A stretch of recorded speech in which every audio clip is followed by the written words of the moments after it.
కేంద్ర ప్రాయోజిత కార్యక్రమం మెడికల్ కాలేజీలు, దాన్ని నీతి ఆయోగ్ కూడా సమర్థించిన పరిస్థితి. జగన్మోహన్ రెడ్డి ప్రభుత్వంలో కేంద్రం ఇచ్చిన మెడికల్ కాలేజీలు, పార్లమెంట్కి ఒక మెడికల్ కాలేజ్ అనే ఆ స్కీమ్లో భాగంగా వచ్చిన దాంట్లో 50% సీట్స్ ప్రైవేట్ వ్యక్తులకు అమ్ముకోవచ్చు, సి కేటగిరీ అనేది. ఆ డబ్బులతో మేము కార్యక్రమాన్ని, ఆ నిధులతో హాస్పిటల్ కానీ కాలేజ్ కానీ నిర్మాణం చేస్తామని జగన్మోహన్ రెడ్డి టైంలో 50% ప్రైవేట్కి అమ్మేసే జీవో తీసుకొచ్చిన దాన్ని ప్రభుత్వ తరపున కానీ పార్టీ తరపున కానీ ప్రజల్లోకి అర్థమయ్యేలాగా పూర్తిగా విఫలమైంది అనే వాదన మీరు సమర్థిస్తారా? సార్, ఎక్కడా లేదండి. ఇప్పుడు మీరు చెప్పిన ఇష్యూ మీద నేను కూడా మల్టిపుల్ టైమ్స్ మాట్లాడడం జరిగింది. క్లియర్గా పీపీపీ మోడల్లో గవర్నమెంట్ కాలేజీలను ఈరోజు ఏదైతే ఆయన స్టార్ట్ చేసినప్పుడు ఆయన శంకుస్థాపన చేసినప్పుడు శంకుస్థాపనకే పరిమితమైన కాలేజీలు ఎన్ని, 70% క్లియర్ అయినవి ఎన్ని, 80% క్లియర్ అయినవి, 20%లో ఫౌండేషన్లో ఉండేటి ఎన్ని అని చెప్పి మేము ప్రజలకు క్లియర్గా చెప్పినాం. ఈరోజు పీపీపీ విధానంలోకి వచ్చిన తర్వాత కూడా 170 సీట్లు అదనంగా ఆయన స్టార్ట్ చేసినానని చెప్పుకుంటే కాలేజీల్లో కూడా 170 సీట్లు అదనంగా వస్తాయి అని చెప్పి ఇప్పటికే మేము చెప్పడం జరుగుతూ ఉంది. నేను ఒకటే చెప్తాను, అదే కదండి, ఈరోజు మీడియాను రెండు మార్గాలుగా వాడుకోవచ్చు. మంచికి వాడుకోవచ్చు, చెడ్డగా వాడుకోవచ్చు. ఈరోజు వ్యవస్థలన్నీ తప్పు పట్టించేదానికి, తప్పుదారిలో నడిపించేదానికి ఈ యాగి చేస్తున్నారు తప్పక ఎక్కడ నైతికత ఉంది? ఈరోజు మీరు మెడికల్ కాలేజీలు ఎంత మటుకు పూర్తి చేశారు? మదనపల్లి మా ప్రాంతంలోనే ఒక కుడిపక్కల పులివెందుల ఉంది. పులివెందుల నీ సొంత నియోజకవర్గం కాబట్టి 80% కాలేజ్ పూర్తి చేసినావు. కాలేజ్ ఫౌండేషన్ వేసిన రోజు నుంచే దాంట్లో ఉన్న చిన్న చిన్న పోస్టులు, టెక్నీషియన్స్ ఇట్లా పోస్టులు ఉంటాయి. 250 పోస్టులు వాళ్ళ అనుయాయులకి వేసేస్తారు అప్పుడే.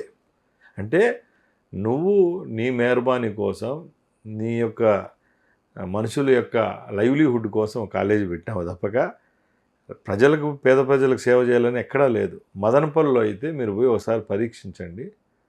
కాలేజీకు ఫౌండేషన్ వేసిన పిల్లర్లు చూస్తే మనిషి వెన్నెముకంత లావు కూడా లేవండి, నిజంగా అంత దరిద్రంగా. ఇంకా ఎట్లా ఈ పక్కల మన అయ్యన్న పాత్ర, ఇప్పుడు మన ఎవరైతే స్పీకర్ గారు ఉన్నారు అనకాపల్లిలో, చూడండి ఎక్కడ నిజాలు లేవు. అంటే గట్టిగా మాట్లాడితే ఆధిపత్యం చూపించుకోవడం అనే విధంగా ఈరోజు వైసీపీ వాళ్ళు, జగన్మోహన్ రెడ్డి వ్యవహరిస్తున్నారు తప్పగా ఎక్కడా లేదండి. నిజంగా చెప్తున్నాం, ఈరోజు రాష్ట్రంలో ఎవరైతే ఏలుబడి చేసిన వాళ్ళు ఉన్నారో వాళ్ళకు అక్షింతలు, తప్పు చేస్తే అక్షింతలు వేసేదానికి పైన సెంట్రల్ గవర్నమెంట్ నుంచి అటానమస్ ఇన్స్టిట్యూట్స్ చాలా ఉన్నాయి. కాగ్ నివేదిక ఉంది, చూసినాం కదా. ఇప్పుడు ప్రతి ఒక్కదానికి ఆడిట్ ఇప్పుడు జగన్మోహన్ రెడ్డి చేసిన తప్పులకు ఈ రోజుకి కూడా రాష్ట్రం అధోగతి పాలైంది. ఎక్కడన్నా ఒకసారి విన్నారా? లిక్కర్ పాలసీలో రాష్ట్రంలో బజ్జీ కొట్టుకాడు కూడా జీపే వాడుతూ ఉంటే జగన్మోహన్ రెడ్డి క్యాష్ ట్రాన్సాక్షన్స్ పెట్టాడు.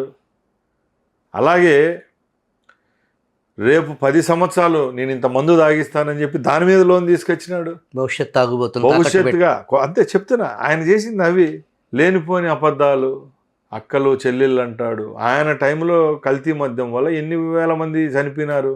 5 సంవత్సరాల్లో పక్కల రాష్ట్రాలకు పోతే స్కానింగో లేకపోతే సిటీ స్కాన్ తీసుకొని డాక్టర్ దగ్గరికి పోతే ఫస్ట్ పేషెంట్ ఏ రాష్ట్రం అంటే ఆంధ్ర రాష్ట్రం అంటే ఇంక నీకు లైఫ్ అయిపోయిందని చెప్పేవాళ్ళు. కల్తీ మద్యం వల్ల ఇందరి జీవితాలతో ఆడుకున్నారు కాబట్టి 11 స్థానాలు వచ్చినాయి. అది గ్రహించల్లా. ఇంకన్నా రాజకీయ శైలిలో, రాజకీయ పందాలో మార్పు తెచ్చుకుంటే ఇంకా రేపు ఒకసారి 5-10 సీట్లు పెరుగుతాయి తప్పక ఇలాగా మెడికల్ కాలేజీల మీద, రైతుల మీద, వ్యాపారస్తులపైన, ఉద్యోగస్తులపైన కలువల్లి ప్రేమ చూపిస్తే మాత్రం ఈ సీట్లు కూడా కోల్పోతారు. మంత్రి గారు, మీరు రవాణా శాఖతో పాటు స్పోర్ట్స్ పోర్ట్ఫోలియో కూడా మీ అధీనంలో ఉంది. పులివెందుల్లో ఒక క్రికెట్ స్టేడియంలో స్వయంగా భారీ అవినీతి జరిగింది అనేది వార్తలు వచ్చినాయి. దాంట్లో వాస్తవం ఏమైనా ఉందా? ఉంటే ఏమైనా చర్యలు ఉంటాయా? పులివెందులకు సంబంధించి సుమారు 100 కోట్ల రూపాయలు పెట్టి హాకీ స్టేడియం కట్టాడండి. ఎవరైనా ఒప్పుకుంటాం, కట్టాల. ఎందుకంటే నేను ఈరోజు స్పోర్ట్స్ మంత్రిగా ఉండా, నా నియోజకవర్గంలో కూడా ఒక 5 కోట్ల రూపాయలతో ఇండోర్ స్టేడియం కడుతున్నా. ముఖ్యమంత్రిగా ఆయన ఉన్నాడు. ఎక్కడెక్కడో నిధులన్నీ డైవర్ట్ చేసేసి 100, 120, 30 కోట్లు పెట్టి హాకీ స్టేడియం కట్టాడు. సార్ మీరు పోయి చూడండి. కట్టిన దానికి ఎవరు ఒప్పుకోరు. ఏ నియోజకవర్గం కాదు, ఏదైనా కూడా అప్రిషియేట్ అభివృద్ధి చేయాల్సిన జరగాలి. అంశం. అంతా అవినీతే. ఎక్కడ 5 సంవత్సరాల్లో ఈ రాష్ట్రానికి సంబంధించి ఏ శాఖలో కూడా క్లియర్గా అకౌంటబిలిటీ తీసుకొని పనిచేయలేదు. ఎక్కడ చూసినా కూడా వాళ్ళ అనుయాయులు హౌసింగ్ ప్రాజెక్ట్స్ వస్తాయి, వాళ్ళ 5-6 మంది ఎమ్మెల్యేలు వాళ్ళకి హడ్కో ఏదైతే టిట్కో హౌసింగ్ ఉంటే వాళ్ళకు అంటే ప్రైవేట్ లిమిటెడ్ కంపెనీ లాగా చేశారా? అన్ని టోటల్ ఏదైతే తాడేపల్లి కొంప అంటారో అదే కొంప నుంచి 5 సంవత్సరాలు పరిపాలన సాధించారు. కాబట్టి అది కూడా ఈరోజు ఒక దయ్యాల కొంపగా తయారైంది. ఎందుకంటే ఆ రోజు మీరు ముఖ్యమంత్రిగా ఉంటే సెక్రటేరియట్కి పోయి పరిపాలన చేసే వ్యవస్థను హోమ్ రూల్గా చేసిన ఘనత నీకే దక్కింది. ఎందుకంటే ముఖ్యమంత్రి సెక్రటేరియట్కి పోకుండా పనిచేసిన పరిస్థితులు అడపాదడపా క్యాబినెట్ మీటింగులు పెట్టుకోవడం, ఏదో 1-2 సార్లు 6 నెలలకు ఒకసారి అవి కూడా అవసరం కాబట్టి అప్రూవ్ చేయాలి కాబట్టి చేసేది తప్పక ఎక్కడా లేదండి. జగన్మోహన్ రెడ్డి గురించి మనం మాట్లాడుకోవడం చాలా వేస్ట్. ఎందుకంటే ఆయనలో మార్పు లేదు. అలాగే రాష్ట్రానికి సంబంధించి ప్రజల మీద కానీ ఇక్కడున్న వ్యవస్థల మీద కానీ ఆయనకు నమ్మకం లేదు. ఆయన ఒకటే అనుకుంటున్నాడు, ఎంతసేపు రాష్ట్రంలో ఉన్న పరిస్థితులు, సామాజిక వర్గాలు, అలాగే కులాలు మతాల మధ్య చిచ్చు పెట్టి రాజకీయంగా ఇంకా కంటిన్యూ కావాలనుకుంటున్నాడే తప్పగా జగన్ ఎవరు యాక్సెప్ట్ చేసే పరిస్థితులు రాష్ట్ర ప్రజలు లేరు. ఎందుకంటే అలాగా రిజెక్ట్ చేసింటే మనం కూడా ఒప్పుకునేవాళ్ళం. ఎంత జనాల్లో ఎంత వ్యతిరేకత ఉంటే 11 సీట్లు కమిట్ అయినారంటే ఒకసారి మనం కూడా అర్థం చేసుకోవాలి.